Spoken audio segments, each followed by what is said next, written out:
Del aire. Estimados participantes del Diplomado de Prospectiva, Planeamiento Estratégico, Presupuesto y Gestión para Resultados del Colegio de Economistas de Lima, en coordinación y con el auspicio académico de la Universidad Nacional Mayor de San Marcos y organizado por el COPECEL, Comité de Prospectiva y Planeamiento Estratégico del Colegio. En primer lugar, permítanme darles un saludo de bienvenida por este nuevo año. Esperamos que este nuevo año sea mucho mejor para nosotros y también para nuestro país. Y vamos a continuar con nuestro diplomado, el cual, digamos, hicimos 5 módulos el año pasado, paramos unos días, pero ya vamos a retomarlo plenamente. El día de hoy contamos con la presencia del ingeniero civil Prado Castañeda, que es máster en estudios políticos aplicados realizados en España, y sus estudios de especialización en políticas públicas las ha realizado en países como Brasil, México y Colombia, entre otros. Actualmente él es gerente público de Servir y está asignado como coordinador de la presidencia del Consejo de Ministros, y va a estar a cargo del módulo 6, que es el planeamiento estratégico y la articulación de planes.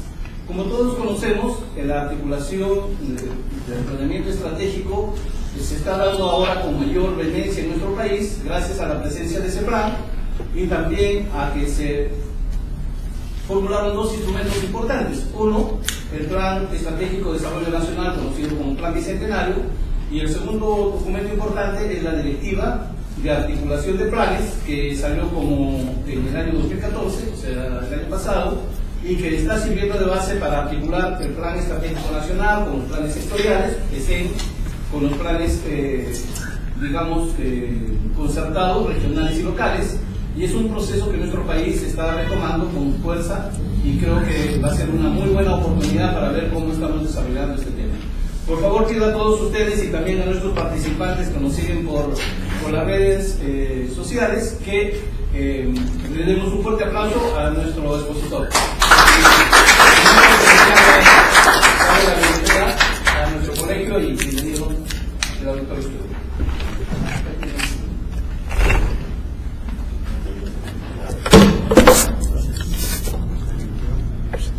Primero que nada, gracias por la invitación para dictarles este módulo. Le voy a explicar primero cuáles son las características del módulo, qué es lo que se tiene previsto desarrollar, y a partir de eso comentarles algunos aspectos puntuales de la forma como lo podemos ir desenvolviendo las clases que van a tener conmigo, ¿no? Una primera aproximación es que vamos a tratar de ver 4 aspectos, ¿no? Uno primero que está ligado a lo conceptual. He visto por los módulos que he llevado que ya han hecho algunos aspectos conceptuales. Yo voy a tratar de alinear esos aspectos conceptuales con el enfoque del contenido que tiene el curso en este módulo. La segunda parte que vamos a ver es, que lo pone en el módulo y lo he tratado de preparar, es la evolución que ha tenido el planeamiento estratégico, y voy a hacer alguna sintaxis de la evolución y la involución que tenía el planeamiento estratégico en los últimos 40 años en el país, y a partir de eso entrar al nuevo enfoque del planeamiento estratégico, que tiene que ver con lo que comentaba Henry en torno a la nueva directiva de planeamiento estratégico. Y vamos a tratar de focalizarnos en esa nueva directiva. Yo creo que les entreguen la directiva del planeamiento estratégico.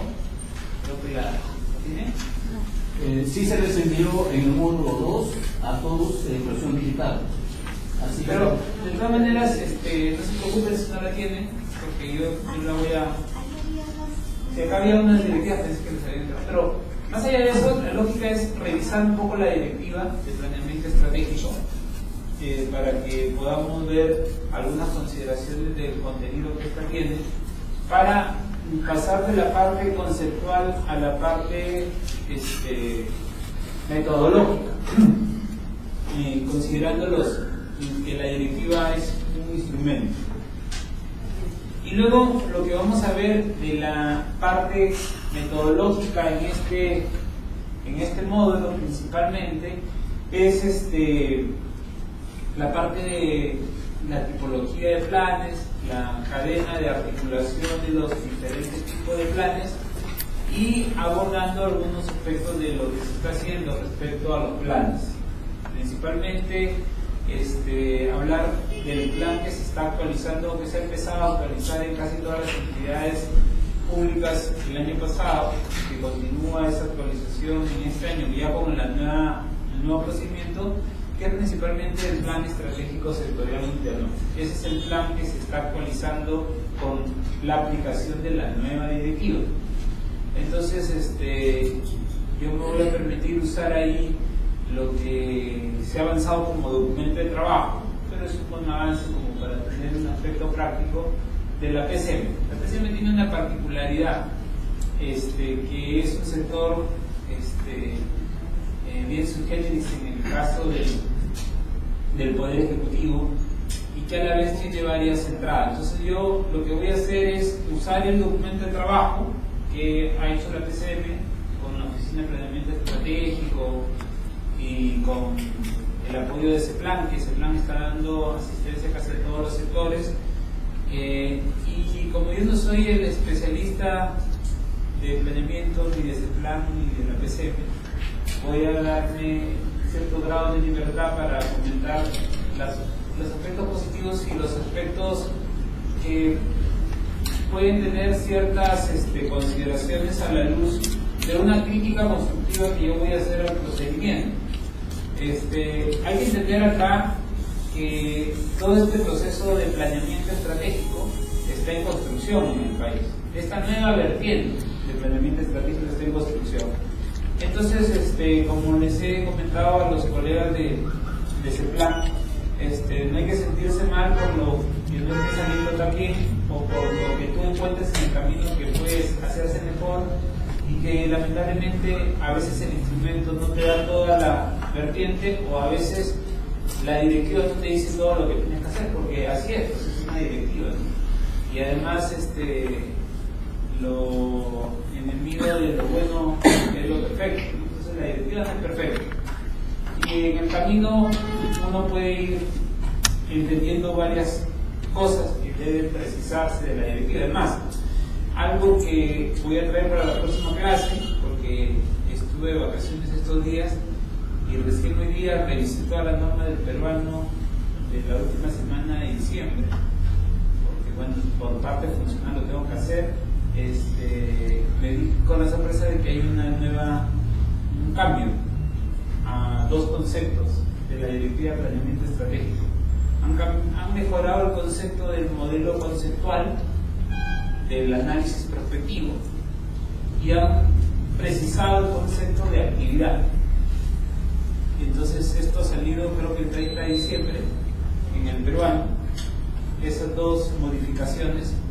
Yo se las voy a traer, no alcancé porque me venía de una reunión, ya no alcancé a bajar la directiva, pero son esos dos conceptos. Entonces son dos precisiones importantes a la luz, yo creo que un poco del trajín que ha tenido este año la directiva.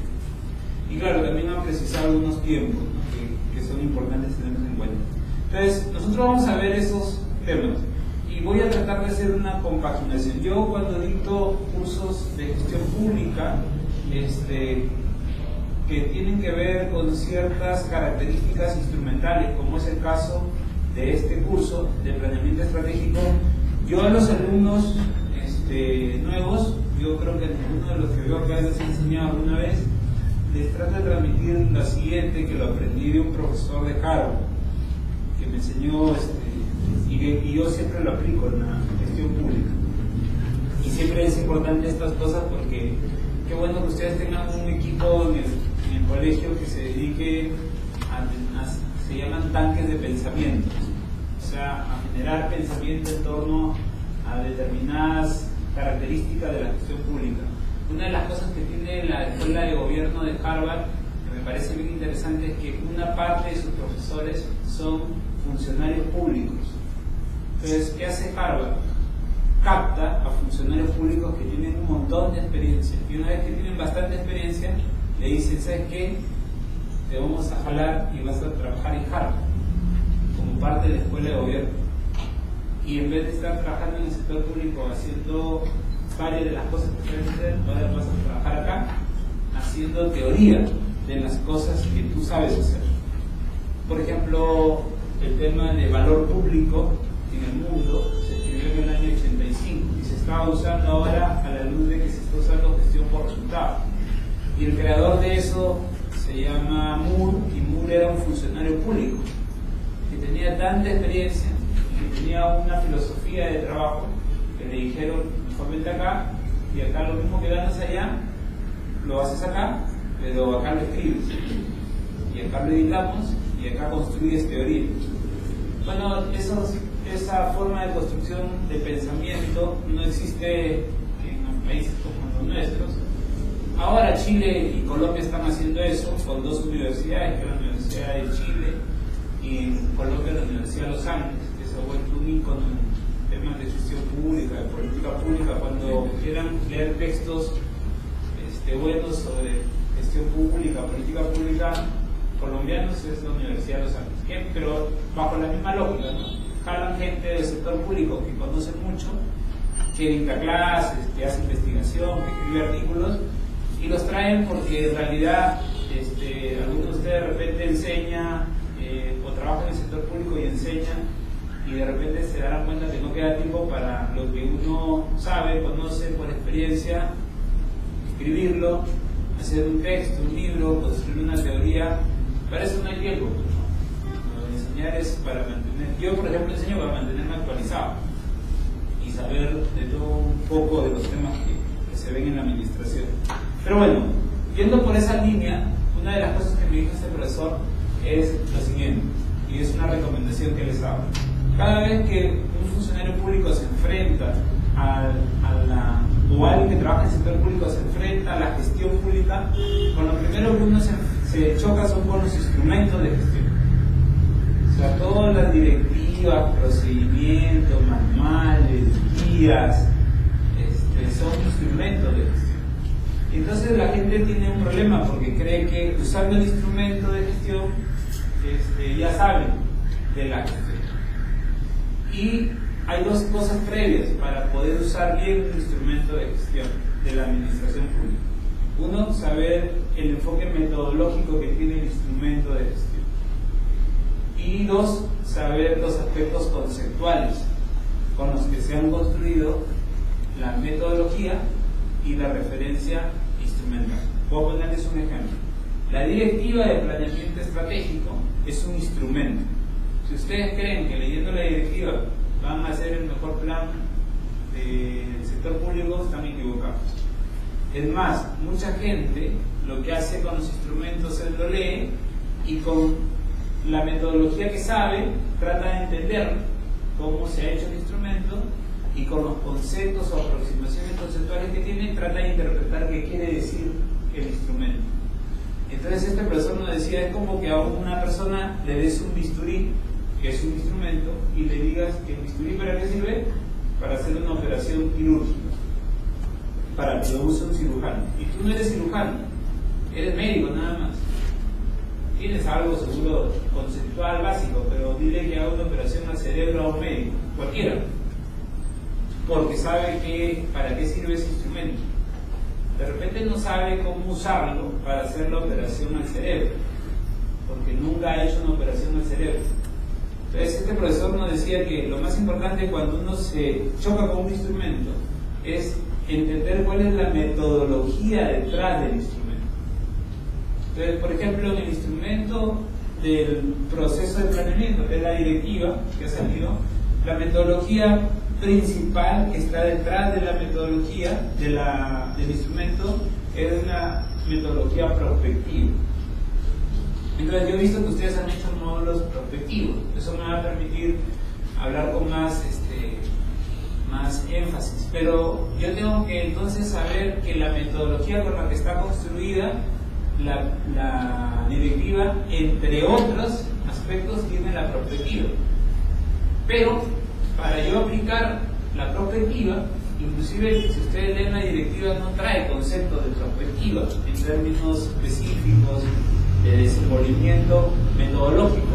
Entonces ahí el problema que puede suceder en el Perú es que cualquiera entienda prospectiva de cualquier forma metodológica, y es más, seguro, y he visto por lo que ustedes han desarrollado, que para hacer prospectiva ustedes han visto que hay varias metodologías, y para desarrollar parte de la prospectiva, y la parte interesante que tiene la prospectiva y la parte también retadora que tiene la prospectiva, para hacer parte de la prospectiva, por ejemplo, como la construcción de escenarios, hay varias metodologías.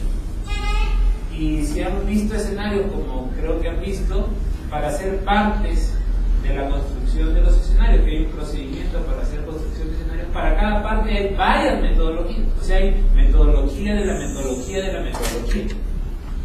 Entonces, claro, yo me imagino que si alguien agarra el instrumento y lee prospectiva y tiene un concepto vago de prospectiva, va a ser difícil que haga un buen plan prospectivo. Entonces, eso pasa porque a veces queremos agarrar un instrumento y solamente con un instrumento querer hacer la gestión. Entonces, primera recomendación es siempre que agarren un instrumento, traten de visualizar cuál es el enfoque metodológico que está detrás del instrumento. A mí, por suerte, me ha tocado hacer instrumentos que se aplican a nivel nacional, en todo el sector público. Y cuando yo he diseñado un instrumento, yo lo he diseñado con cierto abordaje metodológico. Una vez hice un instrumento para un proceso y la Defensoría del Pueblo salió a darnos con todo, a mal, que no se precisaba. Entonces, cuando nos reunimos con la Defensoría para explicarles la metodología detrás del instrumento, le dije, esta metodología se ha hecho con el énfasis conceptual y metodológico de la teoría de juegos. Y la teoría de juegos, ustedes saben, le dije a la Defensoría, si no saben, fue premiada y fue producto de la teoría de juegos que le dieron un premio Nobel a un economista. Inclusive le hicieron una película al economista. Claro, cuando se enteraron que la directiva estaba hecho con ese énfasis metodológico, con ese soporte conceptual, y encima que estaba detrás un premio Nobel de la teoría construida por un premio Nobel de Economía, la Defensoría dijo, bueno, yo no sabía. Lo que pasa es que tú has leído el instrumento, pero no has visto el énfasis metodológico con el que está sustentado el instrumento. Entonces, a veces, la primera recomendación que me salió de este profesor es ver la metodología. Pero le va a pasar dos cosas, nos decía este profesor de Harvard. Cuando lean el instrumento y encuentren cuál es la metodología con la que se está usando, ahí la metodología suele tener varios conceptos. Yo les he dicho que la directiva tiene enfoque metodológico prospectivo, pero hay necesidad para hacer prospectiva de saber cuál es el concepto de prospectiva, cuál es el concepto de los diferentes énfasis del futuro con el que se trabaja, cuál es el concepto de escenario y cuáles son los diferentes tipos de escenario con los que se trabaja. Si uno no sabe qué es futurible, qué es factum, qué es escenario apuesta, qué es escenario óptimo o ideal, qué es escenario exploratorio, entonces puede tener problemas para luego armar el énfasis metodológico. Entonces, cuando ustedes se encuentren ya con la metodología, y en la metodología que la van a tener que definir, encuentren conceptos que no los tienen claros, lo más importante es aclarar esos conceptos antes de aplicar la metodología. El orden de las cosas es que primero se aprende el concepto, luego se desarrolla el entendimiento metodológico y luego se aplica el instrumento. Y el profesor de Harvard todavía nos hizo un ejemplo, se acordó de las cartillas, ¿no? Las cartillas que te enseñan para aprender a escribir o a hablar. Nosotros le llamábamos, ¿cómo se llaman? Las cartillas del abecedario. Entonces, cuando somos niños nos dan la cartilla, no nos dicen léete este libro o habla todos o sobre este tema. Lo primero que te dan es la cartilla. Pero la cartilla tiene un enfoque metodológico. Y el enfoque metodológico tiene un enfoque conceptual. Lo básico en una cartilla del abecedario conceptualmente es diferenciar las vocales de las consonantes. Y que luego hay que entender cómo es que, ¿qué es lo primero que te enseñan? No te enseñan las consonantes. ¿Qué es lo primero que te enseñan? ¿Por qué? Claro, porque cuando te enseñan la pronunciación de una consonante, usas una vocal, casi siempre. Y eso sucede en casi todos los idiomas. Ya el idioma es el énfasis metodológico.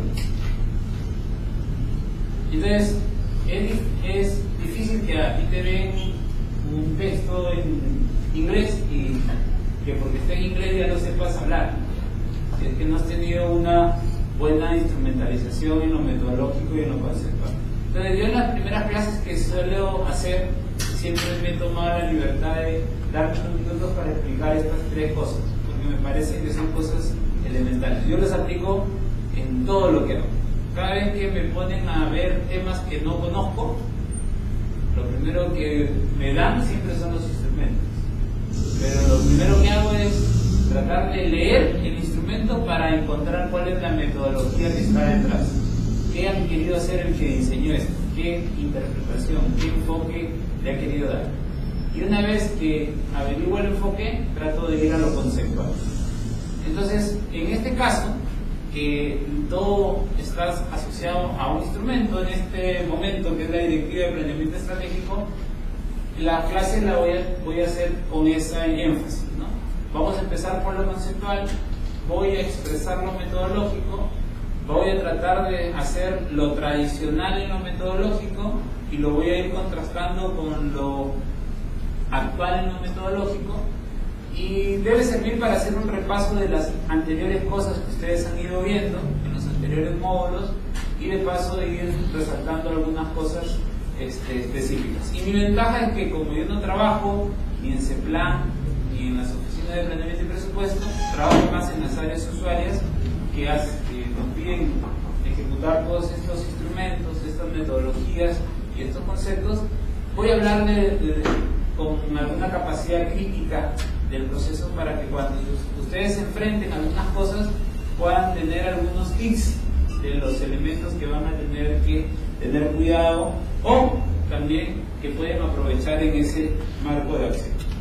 Entonces vamos a ir viendo algunos de esos temas. La primera parte tiene que ver con, le pusieron ahí ustedes definiciones y escuelas. Yo estoy utilizando la escuela de Harvard para pautear algunas cosas en planeamiento estratégico, ¿no? A ver, ¿qué dice Harvard al respecto? Bueno, los profesores que trabajan en Harvard.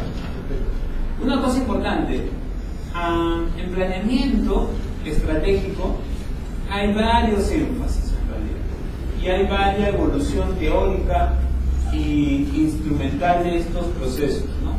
Entonces hay que tener cuidado. Una de las cosas que aprendí a diferenciar en la práctica, en el planeamiento estratégico, es que hay 4 palabras que se suelen usar y que tienen una connotación diferente y que es importante abordarlas en este momento del curso. Y ahí podemos discutir, debatir si quieren sobre algunos aspectos. Por cierto, pueden hacer preguntas cuando quieran, no hay que haber una estación de preguntas. Entonces, lo primero es que, 4 palabras. La primera es planeamiento. Esa es la palabra madre, se puede decir. Y el planeamiento tiene que ver con el proceso de desarrollar algo de manera estratégica. Y por eso la directiva, si ustedes habrán dado cuenta, no se llama de planificación estratégica, no se llama de programación, no se llama de planeación, se llama de planeamiento. Porque lo correcto, como protocolo de entendimiento a nivel internacional, es que el proceso es de planeamiento estratégico, y eso es lo general. Pero tiene 3 niveles de desenvolvimiento del planeamiento estratégico. Uno es la planeación, La planeación es la parte más filosófica del planeamiento estratégico. Filosófica porque está ligada al pensamiento, al pensar el futuro. Ya saben que el planeamiento tiene que ver con construir un futuro. Hay varias formas de construir un futuro. Pero ¿cómo yo hago para iniciar la construcción de un futuro? Empiezo por una parte filosófica. Esa parte filosófica es la planeación. Es soñar el futuro, definir el futuro. Claro, no te puedes quedar en la filosofía solamente, que es el concepto, sino tienes que ir a la parte metodológica. La parte metodológica de la planeación es que en la parte metodológica ese pensamiento, que es la parte filosófica, la tienes que traducir en algo tangible. Por eso existe la metodología. No solamente el concepto, sino la metodología. Y lo tangible en la parte de planeación es la visión. ¿Qué es la visión? Es la aproximación futura de algo que yo lo estoy sometiendo a un proceso de planeamiento estratégico. Entonces, ¿cómo tangibilizo la planeación? Con la visión. ¿Cómo creo la visión? Ya, ahí hay varias énfasis metodológicos para crear la visión. Puedo crearlo a partir de una aproximación futura que yo quiero desarrollar para lo que estoy planificando. Puedo crearlo a partir de diferentes aspectos o posiciones futuras del ente que estoy planeando. Puedo crearlo a partir de una decisión político-institucional que quiero desarrollar, ¿no? Y siempre la parte tangible hace que se aterrice la planeación porque hay una parte temporal, hay un horizonte temporal. Para que el planeamiento estratégico a nivel de planeación no sea solamente idea sin contenido, se le pone la visión. Pero para poner la visión, una cosa importante que debe tener la planeación es el espacio temporal. Entonces, una de las cosas que le da tangibilidad a la visión es la temporalidad. Porque una cosa es que yo construyo una visión diciéndole, piensa el futuro, sin darles un horizonte de tiempo, y vamos a construir visiones que pueden ser inalcanzables o que pueden ser realizables en algún espacio de tiempo, pero de repente no necesariamente en el espacio de tiempo que ustedes necesitan o requieren colocar en el proceso de planeamiento. Entonces, para hacer esa parte de planeación, una forma de aterrizar la parte filosófica es pautear una visión. Y para aterrizar la parte de visión, el espacio temporal es el que le da un parámetro. Si yo les digo, piensen en el Perú a 50 años, es diferente que lo piensen a 30, es diferente que lo piensen a 20, es diferente que lo piensen a 10, es diferente que lo piensen a 5. Y en cualquiera de esos espacios temporales yo puedo construir una posición futura, una imagen futura. Y puedo soñar esa imagen futura. Eso es parte de la planeación. Pero luego que ya tengo la visión de lo que estoy planeando, el siguiente nivel de planeamiento tiene que ver con la planificación estratégica. Esa es la parte más estudiada y más practicada del planeamiento estratégico. Hay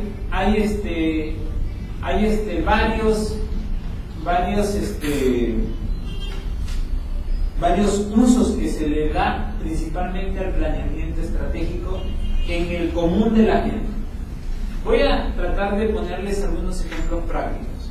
No todos los que trabajan en una organización tienen que visionar el futuro de la organización, pero casi todos estamos obligados a planificar el futuro de esa organización. La planeación es más elitista, es menos plural, mientras que la planificación es más plural y es menos elitista dentro de la organización. Casi todo el mundo en una organización planifica, pero no planean todos. Y ojo acá que el enfoque de planeamiento tiene varias vertientes, ¿no? Las dos principales son el área militar, que es la más antigua, ¿Y quién visionaba el futuro en lo militar? No los soldados, ni los sargentos, ni los oficiales, eran los grandes generales. Esos son los que visionaban a dónde se movía el ejército. Y el otro campo es el sector privado. Y en el sector privado no me digan que planea o hace planeación toda la organización. Los dueños son los que planean a dónde van a ir sus intereses.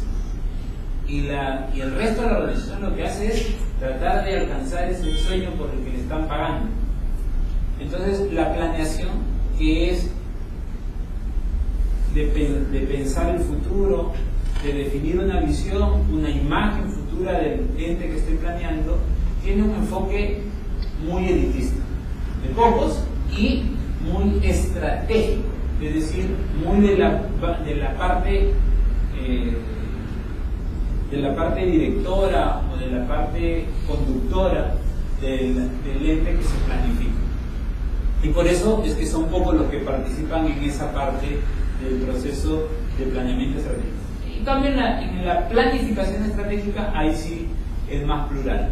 Y eso hace que la parte de planeación aterrice dentro de los entes que están encargados de ir vinculando el proceso de planeamiento estratégico ya con la parte real. ¿Qué tiene la parte de planeamiento con la parte real? La parte real, en términos de planeamiento, ustedes habrán visto que se usan tres tipos de situaciones, ¿no? La situación deseada, que es producto de la planeación; la situación inicial, la situación real, la situación existente, como le quieran llamar. La situación inicial se llaman de diferentes formas, es decir, el hoy, el presente. Pero ese presente lo tienes que movilizar hacia esa situación deseada. Y para movilizar a esa situación deseada, tú tienes que dar orientaciones de conducción y dirección. ¿Cómo se expresa eso? En la planificación estratégica. ¿Y cómo se expresa eso? Tangibilizándolo en los objetivos. Entonces, la planeación no tiene objetivos, la planeación lo que tiene es visión, y ahí acaba la planeación. Pero la planificación, agarra esa visión que has soñado, ojalá que despierto, ¿no? Y mira su presente y se trata de acercar a ese futuro. ¿Cómo hace para acercarse de ese presente a ese futuro? Mediante los objetivos. Entonces, ¿cuál es la contribución de la planificación estratégica al proceso de planeamiento? Es los objetivos. Esos objetivos tienen un horizonte temporal. Y esos objetivos te dicen qué es lo que vas a hacer para lograr en ese horizonte temporal esa visión de futuro que le has impreso al proceso de planeamiento. Entonces, el segundo nivel, que tiene que ver con la planificación, se tangibiliza a partir de los objetivos. Pero hay un segundo elemento que tiene la planificación estratégica, que es, una cosa es decir qué es lo que voy a hacer, pero en la planificación estratégica no solamente interesa qué voy a hacer o qué quiero lograr, interesa cómo lo voy a hacer. Y eso se hace mediante el segundo aporte de lo militar al planeamiento. ¿Qué es lo más importante que aportó lo militar al planeamiento? La estrategia. Entonces, en la planificación estratégica, en base al objetivo, se define la estrategia. ¿Qué es la estrategia? ¿Cómo voy a hacer para cumplir con los objetivos que me deben llevar a esa posición futura que he planeado? Entonces, en la planificación estratégica hay dos elementos importantes: los objetivos y la estrategia. Ya, adentro, ¿qué hay en los objetivos? Objetivos generales, objetivos específicos. Si quiero, puedo poner ejes, puedo poner lineamientos, puedo poner políticas, en fin, hay varias formas de representar los objetivos. O sea, puedo tener políticas, lineamientos, ejes, objetivos generales estratégicos, objetivos específicos. En fin, pero en términos prácticos son dos tipos de cosas: los objetivos generales y los objetivos específicos. El resto son, no lo quiero decir que son adornos, sino son cosas que le dan más robustez, mejor orientación a la conducción y dirección. O sea, si yo tengo que planificar el país, va a ser imposible que solamente lo haga con objetivos. Tengo que poner ejes, tengo que poner lineamientos y recién ahí ir encajando los objetivos para dar un orden, porque si no voy a tener un dimensionamiento muy amplio. Claro, si yo tengo que planificar una clase, no le voy a poner pues política, lineamientos, ejes, objetivos por las puras. O sea, ya si quiero que pese más el informe que voy a hacer, hago eso, pero es inútil porque te va a salir tan poco productivo. Depende de la característica de lo que estás planificando. Y luego la estrategia. En la estrategia, lo más importante son las acciones estratégicas. Algo que tiene ahora la directiva de planeamiento, ¿no?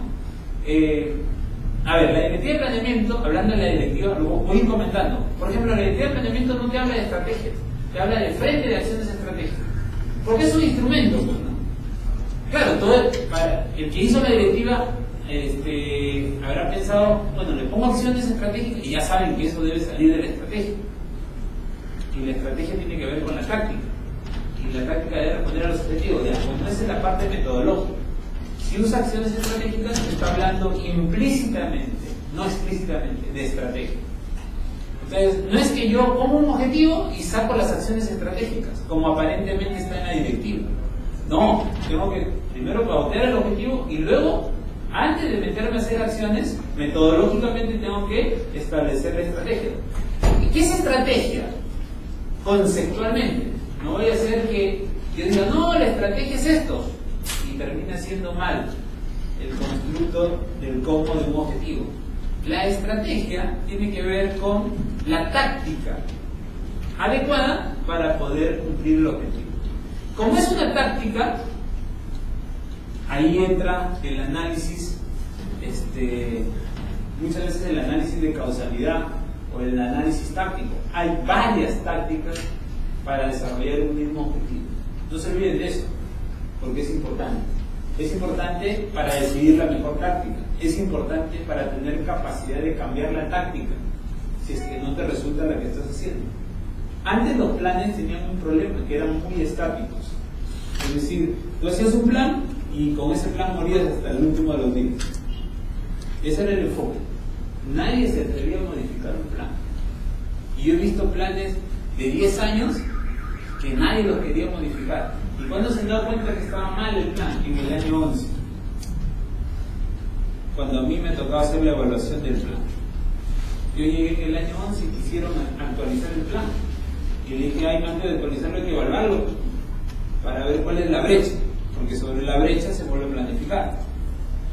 Y no se pudo evaluar el plan. Y digo, ¿cómo han seguido con esto que no sabían qué se estaba generando? Bueno, porque nadie lo quería modificar. Hay un autor chileno que se llama Carlos Matos que dice que ahora el planeamiento estratégico es situacional. ¿Qué quiere decir eso? Que es dinámico. ¿Qué quiere decir? Interactivo.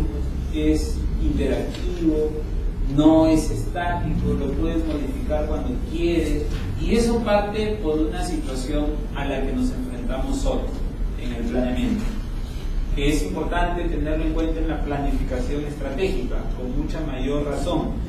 Es que el futuro que nosotros estamos viviendo, el futuro al que nosotros nos estamos enfrentando, es un futuro que se mueve muy rápido.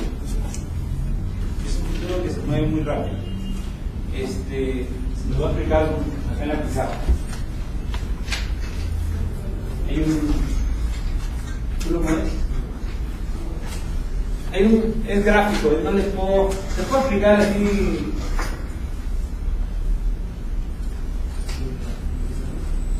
Después de pizarra. Miren, todo lo que estamos haciendo ahorita es conceptual. No estoy haciendo nada todavía metodológico. Así es. Esto es los cambios Lo bueno que tiene el futuro es que siempre te da un cambio. Siempre el futuro te da un cambio. Y este es el tiempo. Dos aspectos importantes en el planeamiento estratégico. ¿Tú para qué planificas? ¿Para que todo siga igual? ¿O para que cambie positivamente las cosas? Para que cambie positivamente las cosas. Ya los que planifican para que todo siga igual, no deben esforzarse en planificar.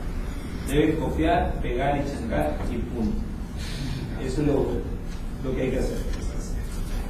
Si yo quiero mejorar, tengo que generar un cambio. Entonces, y el otro es que el cambio se da en espacio de tiempo. Entonces, antes los cambios, y por eso que el planeamiento era estático, los cambios eran poco nivel de cambio, ¿no? Poco nivel de cambio en mucho periodo de tiempo. Poco cambio, diferencial de cambio, diferencial de tiempo. Poquísimo cambio en mucho tiempo. Hoy, ¿cómo es la cosa? Hoy es, vamos acá, y es al revés. Mucho cambio, mayor diferencial de cambio en menor diferencial de tiempo.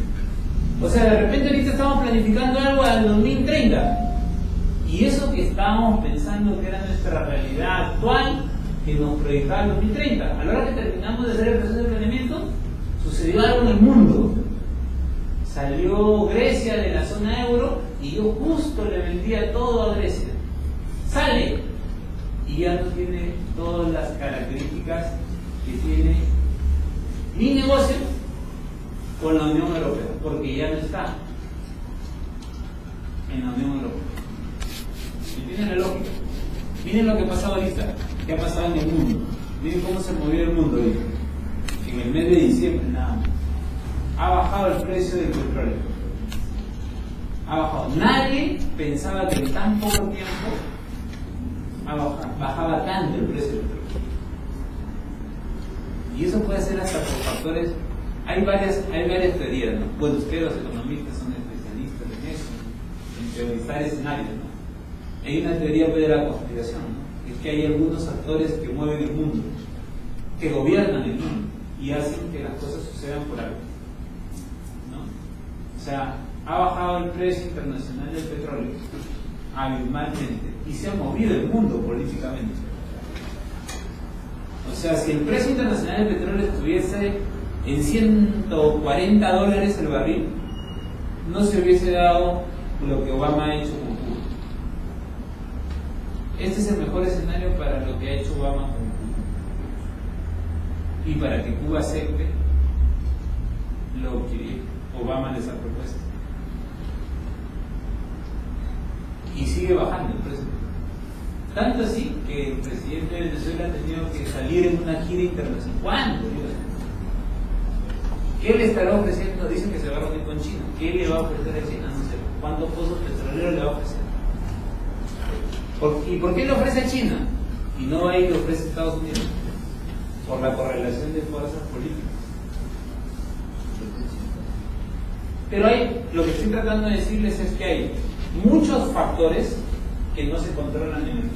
Y encima, este cambio producto de varios factores, en el corto tiempo se está dando. Entonces lo que dice este autor chileno es que el planeamiento no puede ser estático.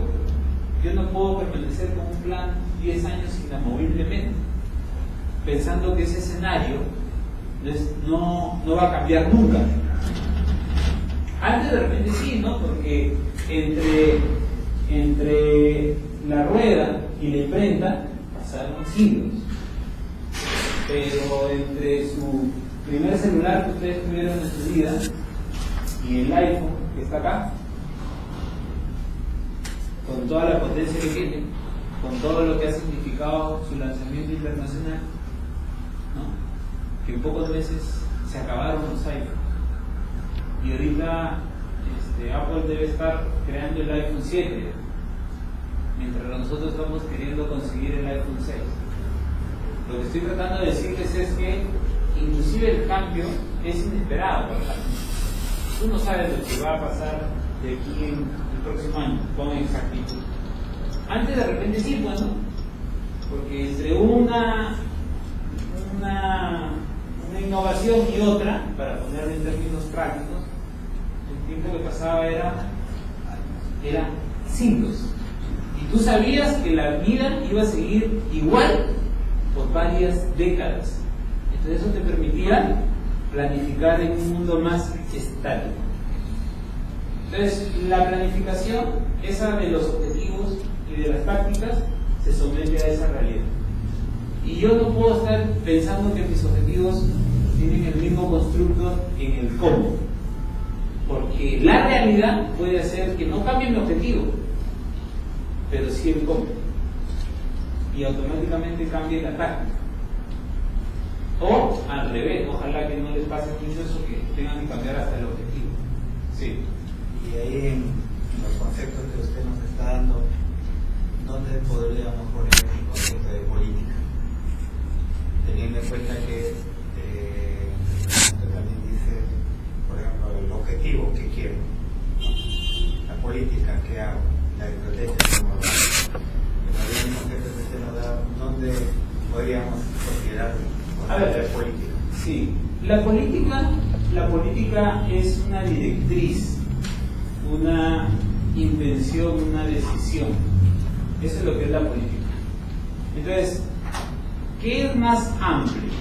¿El planeamiento o la política? ¿Qué es lo? O ni siquiera lo más amplio, de repente no me voy a dejar entender con la pregunta, pero ¿qué es lo más general? ¿La política o el planeamiento? Los más generales. La política. Tú primero defines qué vas a hacer, ¿no? Y luego instrumentalizas lo que vas a hacer. El primer nivel de intervención por el que tú comienzas a desarrollar una política es el planeamiento. Es el plan, para ponerlo así. Esto todavía no está escrito en ninguna directiva, pero si uno revisa, por ejemplo, la Ley Orgánica del Poder Ejecutivo, se puede decir que se reconocen 4 niveles de intervención. Se reconoce la política, porque habla de políticas, y habla de varias políticas: políticas nacionales, políticas sectoriales, políticas multisectoriales. Luego habla que los ministerios, estoy haciendo solamente con la Ley Orgánica del Poder Ejecutivo, los ministerios, para desarrollar sus políticas, entre otras cosas, dice que planifican. ¿Cómo se planifica? Con planes. Pero luego más adelante la LOPE habla de que también se pueden hacer programas y también se pueden hacer proyectos. Entonces hay diferentes niveles de intervención. Yo lo he escrito en varios textos. Cuando me hacen esta pregunta que tú la estás haciendo, yo lo he escrito en algunos textos. Y para mí hay 4 tipos de intervención. Primero la política, que es lo más general. Luego vienen los planes, que instrumentalizan las políticas.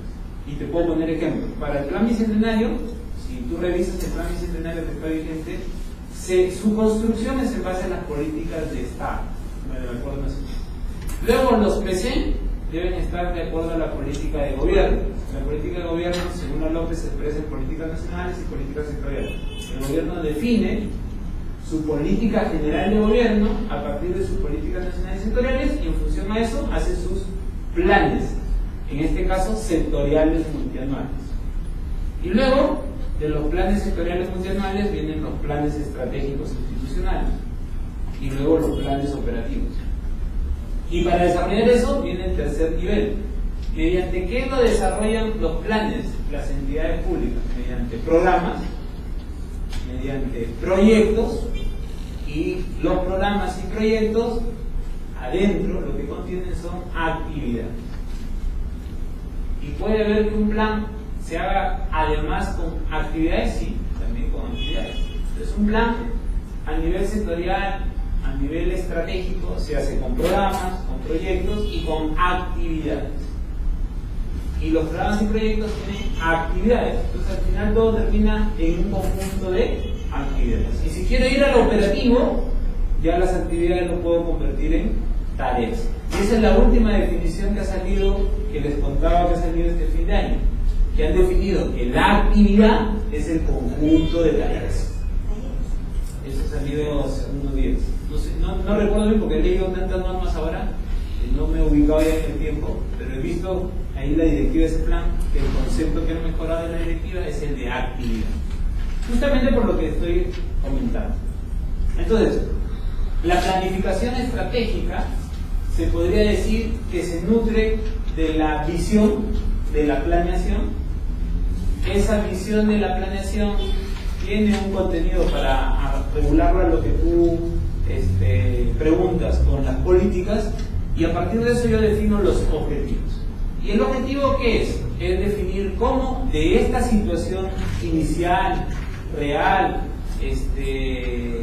actual, llego a la situación deseada que me plantea la visión, producto del proceso de planeación que tiene el planeamiento estratégico. ¿Cómo se hace eso? Con objetivos. Y los objetivos no se deben quedar en el qué, porque el objetivo es quiero lograr esto, quiero lograr esto, quiero lograr esto. Es puro qué. Tengo que decir cómo lo voy a hacer. Y eso tiene que ver con la estrategia. Y la estrategia tiene dos aspectos que hacen tangible la construcción de la estrategia. La táctica que voy a aplicar, y por eso que hay varias tácticas que yo puedo aplicar para un mismo objetivo. Por eso que no hay una sola estrategia, dependerá de las características y condiciones. Por eso que no hay que copiar y pegar y chancar un plan estratégico. Porque si yo digo, voy a agarrar el plan de Colombia y lo voy a pasar acá al Perú, sí, pero de repente la táctica de Colombia, de esa entidad en Colombia, es diferente a la de acá en el Perú, porque la realidad es otra. La realidad actual y la visión futura que tú le estás colocando en el marco del objetivo que has planteado. Y luego, esas tácticas te dicen qué acciones debes construir. Entonces, ahí hay, y esas acciones se le llaman acciones estratégicas. Hablando un poco de eso, hablando un poco de lo conceptual de estas tres características, de los objetivos, las estrategias, las tácticas y las acciones estratégicas, voy a comentarles algunos temas conceptuales. Primero, ¿qué es el objetivo? ¿Cómo se puede estructurar el objetivo? ¿Cuál conceptualmente es el enfoque con el que debo mirar el objetivo? Ustedes ya han hecho, he visto ahí, deben haber hecho qué es un objetivo. ¿Han visto eso ya? En otro módulo, conceptualmente. Si le pregunto a alguien qué es un objetivo, alguien me puede decir qué es un objetivo conceptualmente. Bueno, lo que se explicó era que son los elementos en los que se descompone la visión para poder, digamos, caracterizarla. Ya, eso puede ser una forma de definir. Ahora, yo les voy a enseñar una que tiene que ver con concepto y metodología. Y que traten de usarla para dos cosas. En la metodología hay dos cosas: de ida o de regreso. Cuando lo haces de ida, o sea, cuando lo haces de lo general al específico, te sirve para el diseño, y de regreso te sirve para la evaluación. Yo soy especialista en evaluación de políticas. Voy a hablarles en esos dos connotaciones. Los objetivos deben tener siempre tres cosas. Primera cosa, que siempre tiene un objetivo: curso de acción.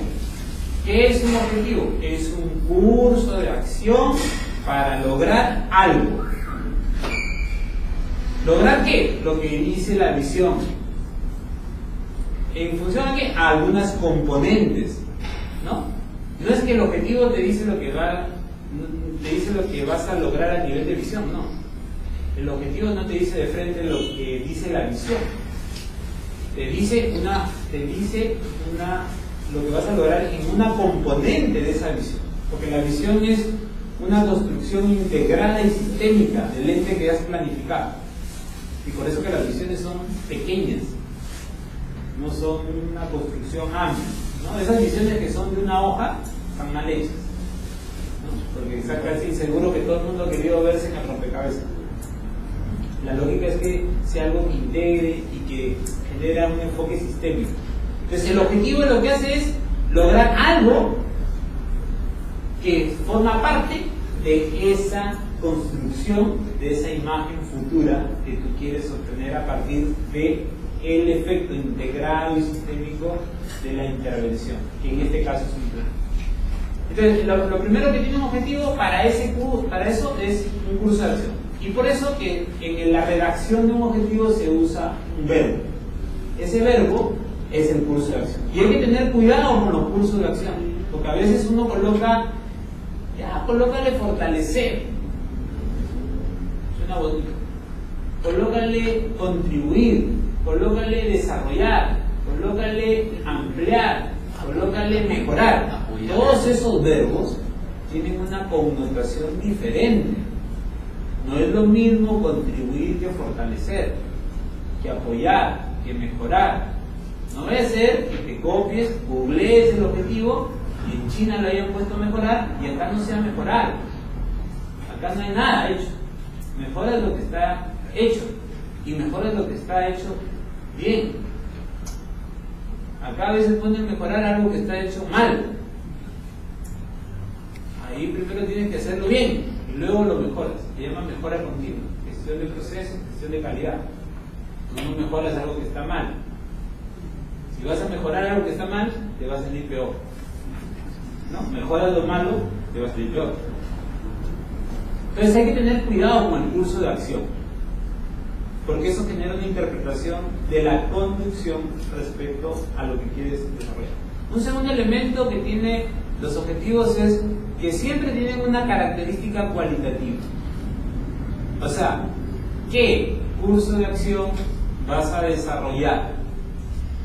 ¿Qué es lo que vas a tratar de cambiar? El objetivo lo que te induce es a generar este cambio. Ese cambio no es cuantitativo, es cualitativo.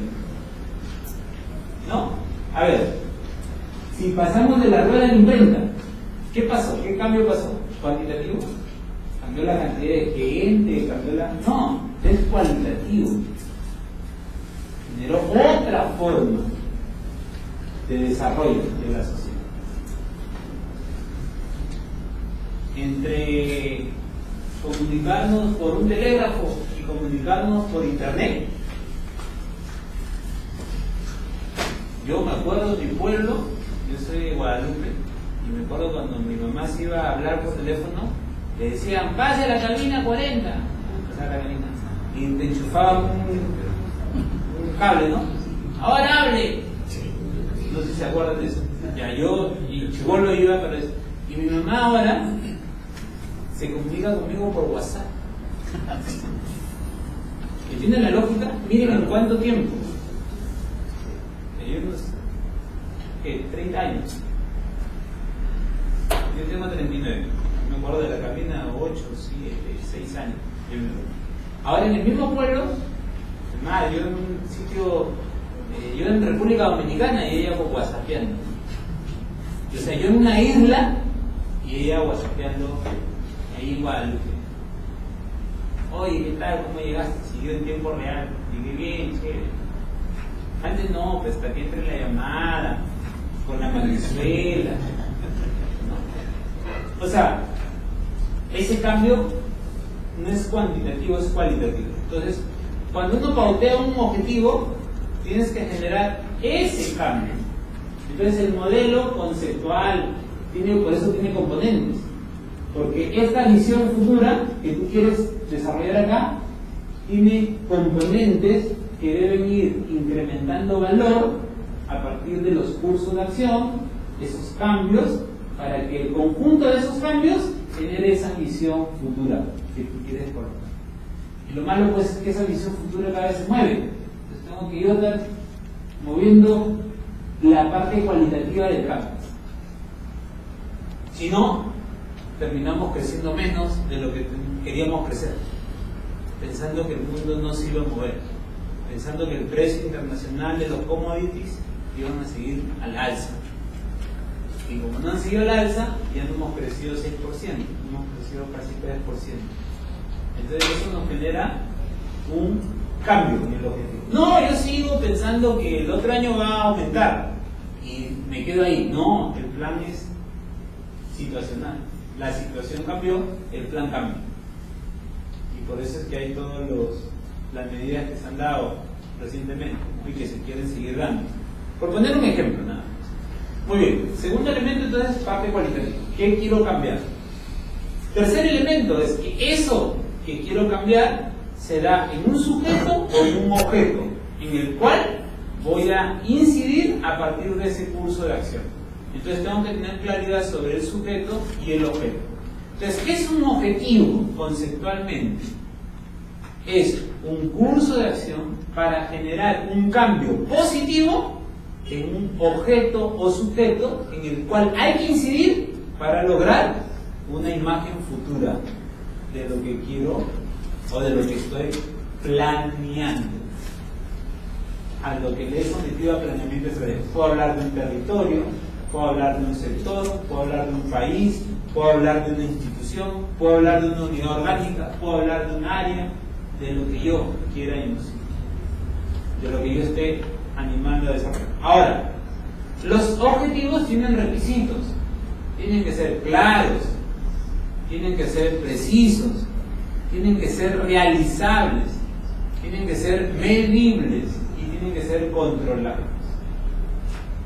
Esos son los 5 requisitos. Entonces, cuando ustedes leen un objetivo, son 2 los chequeos que hay que hacer para ver si yo, cuando me ponen a mí un plan, yo lo chequeo así, al toque. Leo el objetivo, voy al objetivo de frente. Leo el objetivo. Si el objetivo no tiene curso de acción claro, no tiene cambio claro, no tiene sujeto o objeto, no tiene claridad, está mal el objetivo. Redactado, claridad. Que yo le pregunto, oye, ¿qué quieres hacer acá? Quiero hacer esto. ¿Y qué cambio quieres generar? Esto. ¿Y sobre quién? Entonces la mayoría de veces que me pasa, dice la gente así, ¿no? Pero es sobre la entidad, pues. Si este es el plan de la entidad. Sí, hermano. El plan no lo debes entender tú, sino el plan lo debe entender todo el mundo que se aproxime a tu plan, para que sea claro y preciso. Luego que te dicen todo y termino rellenando el objetivo, ya queda claro el objetivo, veo si tiene esa precisión. O sea, ¿qué es la precisión? Es comunicación. En la comunicación hay 3 elementos: el emisor, el mensaje y el receptor. El emisor es quien hizo el plan, el mensaje es el objetivo y el receptor es quien lo va a usar. La comunicación perfecta es que lo que el emisor dice se traduzca claramente en el mensaje y lo entienda en el mismo énfasis que el emisor, el receptor. Si tiene esa precisión de comunicación, entonces el objetivo es preciso. Ahora, el tercer elemento, realizable. Oye, esto sí es claro, es preciso, ¿lo puedes hacer? No, mira, que yo creo que le voy a rezar a todos los santos y va a suceder esto y los planetas se van...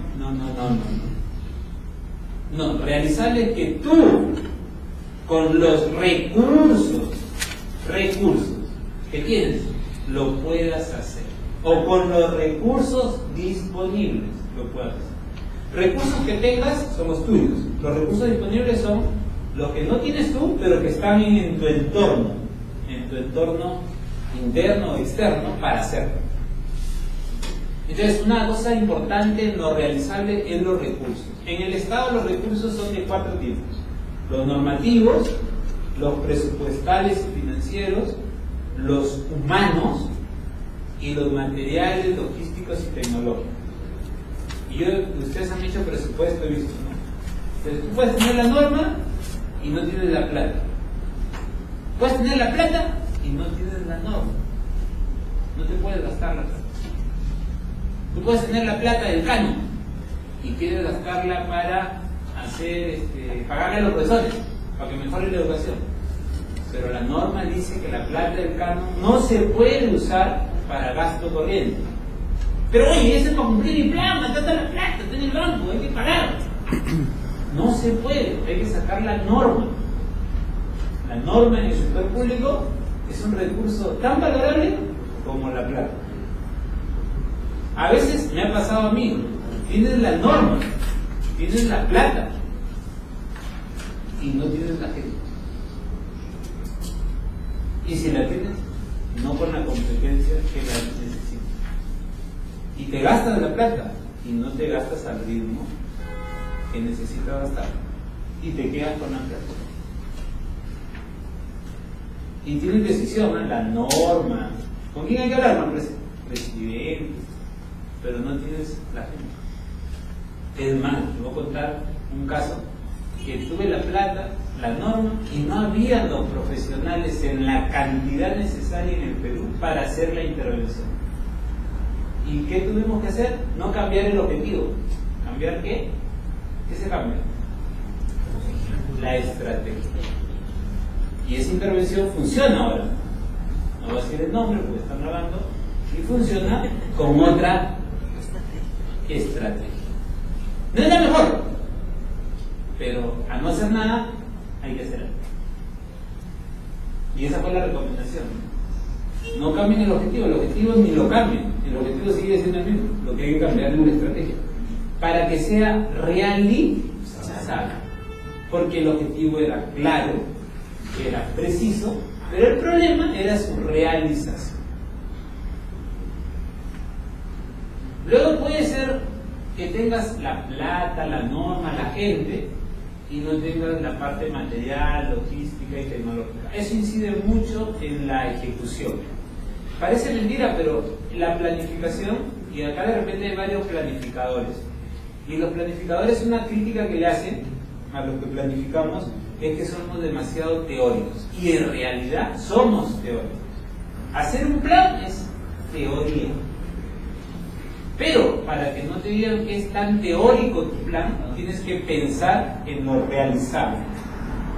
En esas tres, pero ahí tienes que agregarle lo material, lo logístico y lo tecnológico. Ahora lo tecnológico porque reduce mucho coste de transacción y genera bastantes mejoras de la eficiencia en la estrategia de intervención. Entonces es ahí donde tú puedes usar esos habilitadores, ¿no? La tecnología es un gran habilitador. Y luego el cuarto elemento es que sea medible. Ahora ustedes han visto por los módulos anteriores, una de las grandes cosas que tiene ahora los planes, a partir, yo diría, de la década de los 90 a nivel internacional, en el Perú yo diría a partir de la década de los 2000, ¿no? La primera década de este siglo, es que no hay plan que no se haga con metas e indicadores. Antes no, yo he visto planes que no tenían metas e indicadores, no tenían nada. Ahora no, luego hubieron planes que tenían metas e indicadores, pero no decían cómo se iban a medir. Entonces ahora los planes te exigen que pongas un capítulo de seguimiento, monitoreo y evaluación. No solamente que pongas la meta y el indicador, sino que pongas cómo lo vas a medir. Porque eso tiene que ver con la quinta característica del objetivo, es que tiene que ser controlable. O sea, no solamente que tiene que ser medible con las metas y sus indicadores, sino que tiene que ser controlable, que tú le puedas hacer control de gestión. Y eso tiene que tener algo que instrumentalice el seguimiento, monitoreo y evaluación. Entonces los objetivos tienen que pasar por esas 5 cosas. Entonces hay una cuestión rápida del objetivo, que es mirar que tenga curso de acción, que tenga una característica cualitativa y que esa característica cualitativa incida en un sujeto u objeto o en ambos, y que eso tenga que estar claro, no implícitamente, sino explícitamente, para que todo el mundo lo entienda, el que está dentro de la entidad o del ente que se planifica y el que está fuera, el que va a usar el plan. Ese es objetivo. Segundo elemento, la diferencia porque se confunde mucho la estrategia, la táctica con la acción estratégica. La estrategia es cómo voy a hacer para poder cumplir con el objetivo. Ese es el concepto de la estrategia. Es cómo lo voy a hacer. La táctica es la forma de desarrollar la estrategia. Entonces, yo cuando quiero pasar del objetivo a las acciones estratégicas, primero tengo que establecer la estrategia y luego la táctica de esa estrategia. Y de acuerdo a la táctica salen las acciones. Entonces, la táctica es la forma como voy a desarrollar la estrategia. Y esa forma tiene un listado de acciones.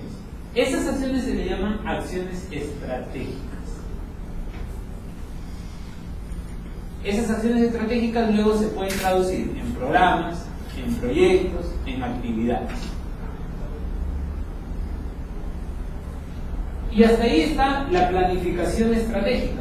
Y hay un cuarto concepto. Hemos visto planeamiento, hemos visto planeación y hemos visto planificación. El cuarto concepto es que como eso se hace en un espacio de tiempo, el cuarto nivel del planeamiento es la programación. Ese espacio de tiempo lo tengo que programar. Y para eso tengo que definir espacios de programación en el espacio de tiempo del proceso de planeamiento. A ver, los espacios de programación más usados son el semestral, el trimestral, el anual. Esos son los más usados. Pero puedo tener locuras de hacerlo mensual, semanal, diario. Sí. Yo soy ingeniero civil. La mejor forma de programar hoy en día una obra es diario. Hay una teoría que se llama pérdidas de producción. Si tú programas diariamente, ahorras hasta el 30% de una obra. Es más, puedes terminar la obra antes del plazo.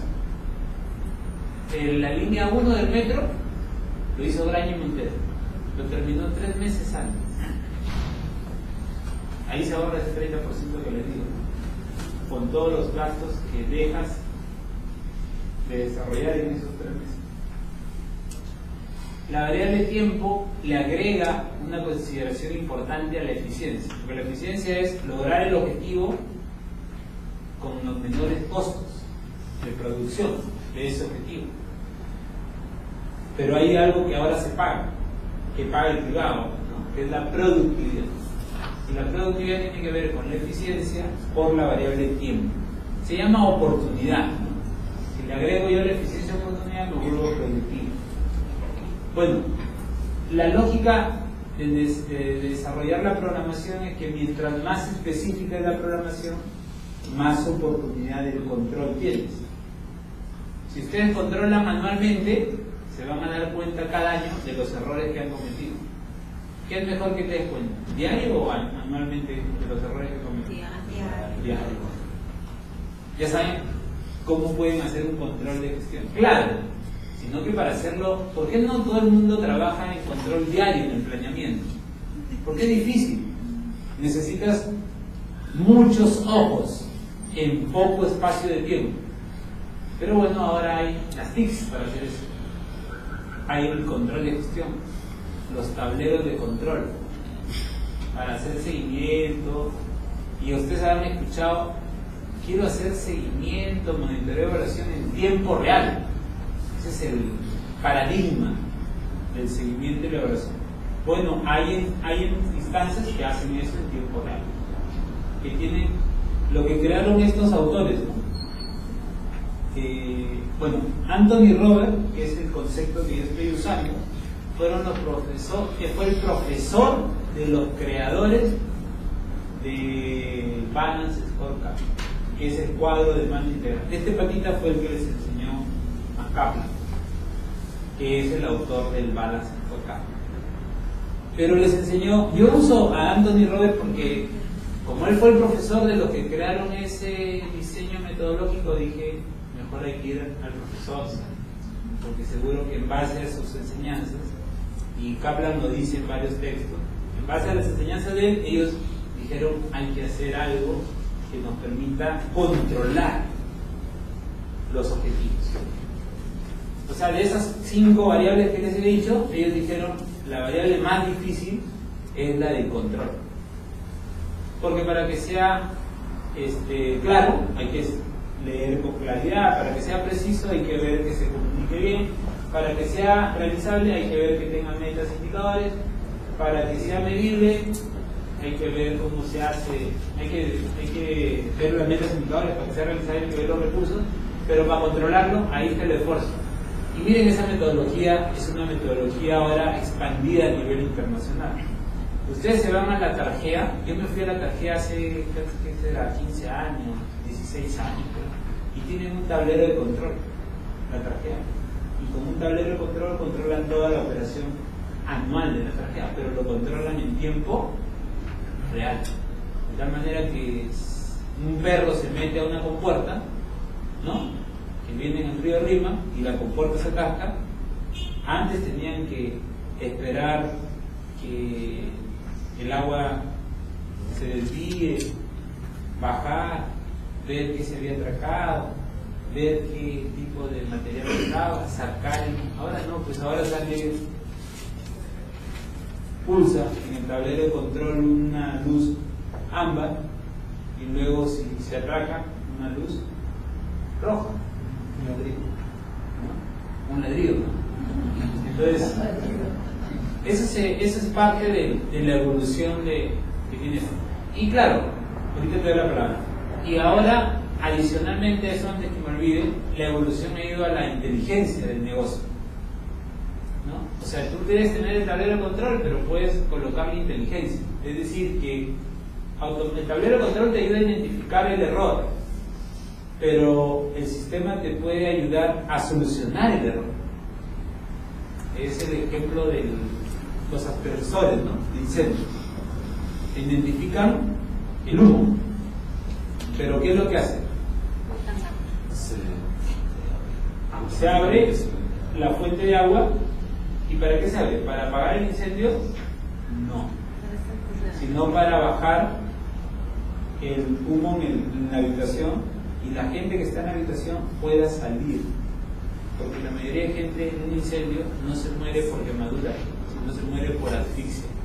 Está estudiado primero el modelo, está dispuesto el objetivo, y en función a eso tú tienes un sistema de control. Antes era diferente, pues alguien tenía que encontrar y había una alarma de incendio y eso avisaba. Ahora no, hay ese mecanismo de inteligencia de negocio.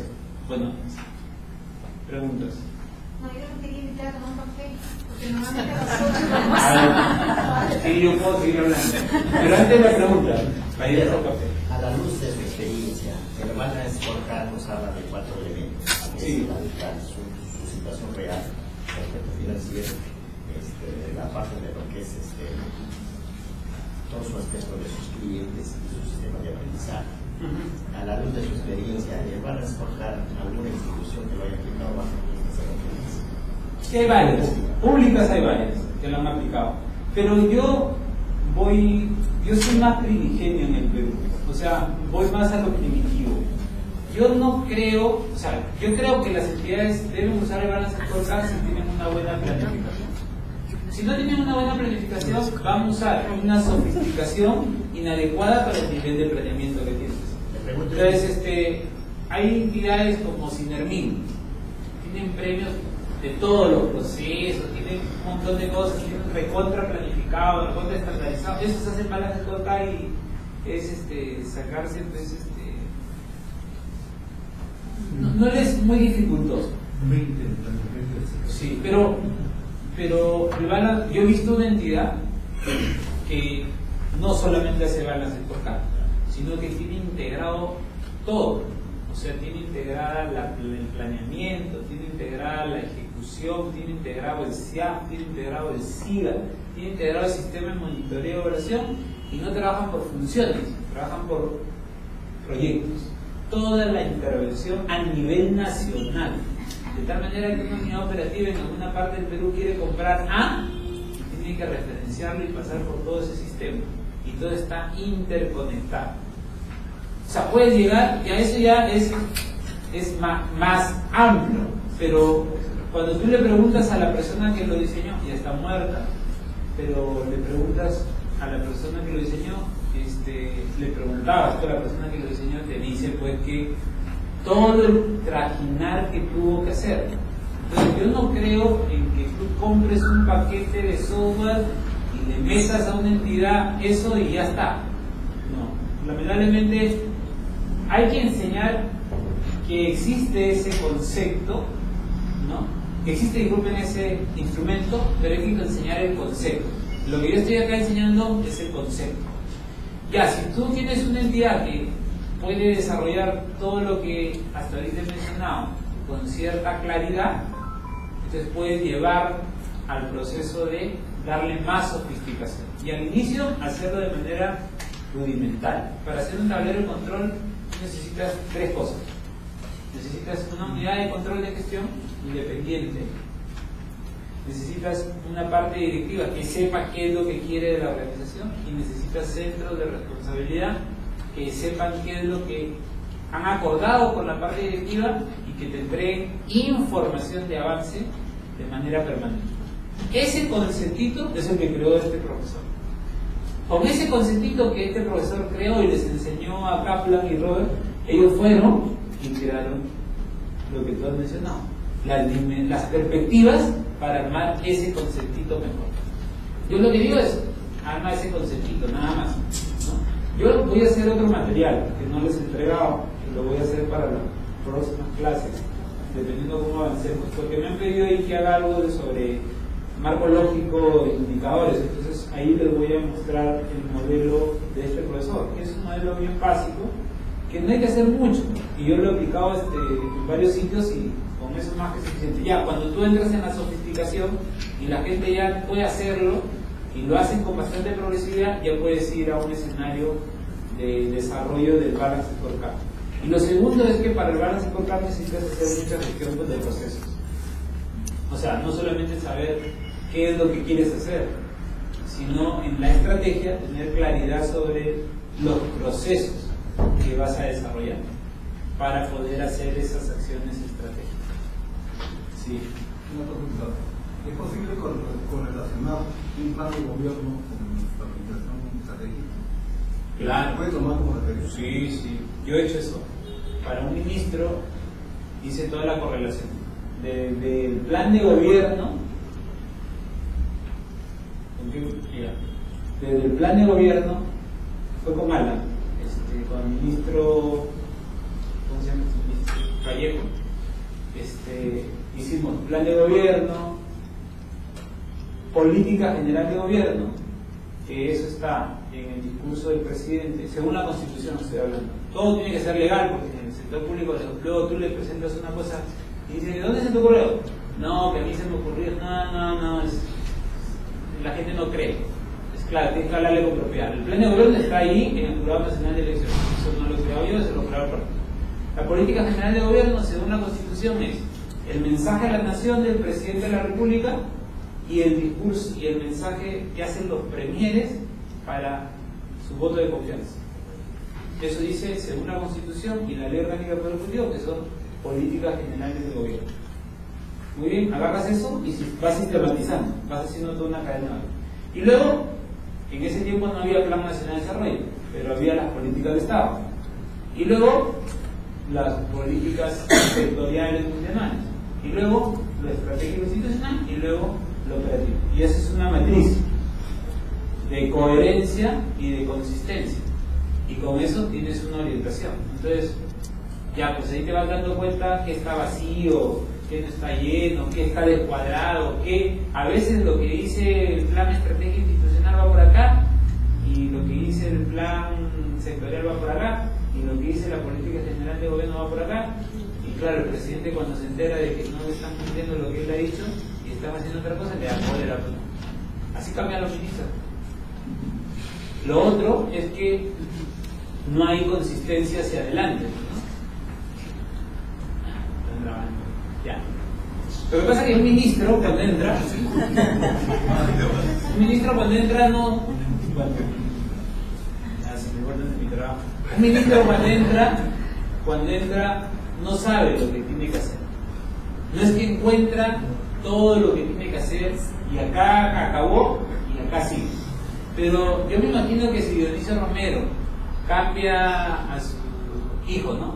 Cambia a su gerente de venta del banco de crédito, el que entra sabe lo que tiene que hacer. Y lo que hace es mejorarlo. Pero entra ya con un esquema básico. Y es más, le dicen, mira, vas a entrar con esto está así, así, y el plan de negocios para acabar el año es así. Si tú quieres mejorarlo, bacán, pero eso es lo que tienes que hacer, básicamente.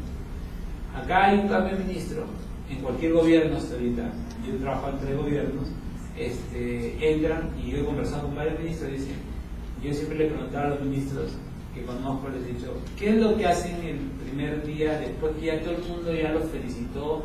Me dice, Bravo, te sientas en tu oficina, cierras tu oficina y te preguntas, ¿ahora qué voy a hacer? Entonces, el siguiente paso es, como no sabes qué vas a hacer, sabes lo que tú quieres hacer, pero lo que tú quieres hacer lo tienes que expresar en objetivos, lo tienes que expresar en estrategias, lo tienes que expresar en tácticas. Esa parte lo sabe la gente. Entonces, ¿qué hace la mayoría de ministros? Se informa. ¿Qué se informa? Todas las áreas pasan por el despacho ministerial y comienzan a explicarle todo lo que hacen, ¿no? Y así, los que hacen eso, los que tienen tiempo para hacer eso, a veces el ministro no tiene tiempo, lo baja los bis y así sucesivamente. Entonces, hay una realidad, no está tan estructurado. Pero eso no, hay países que sí lo tienen estructurado. O sea, países desarrollados, eso no lo dejan al azar. Los del G8, los del G20 tienen así bien estructuradito todo. Es más, cambian los gobiernos, entran de derecha, salen de izquierda, y la diferencia en lo sustancial no existe, ¿no? Sino ya en los agregados y en las áreas de acción de su desenvolvimiento. Pero bueno, para eso sirve el emprendimiento.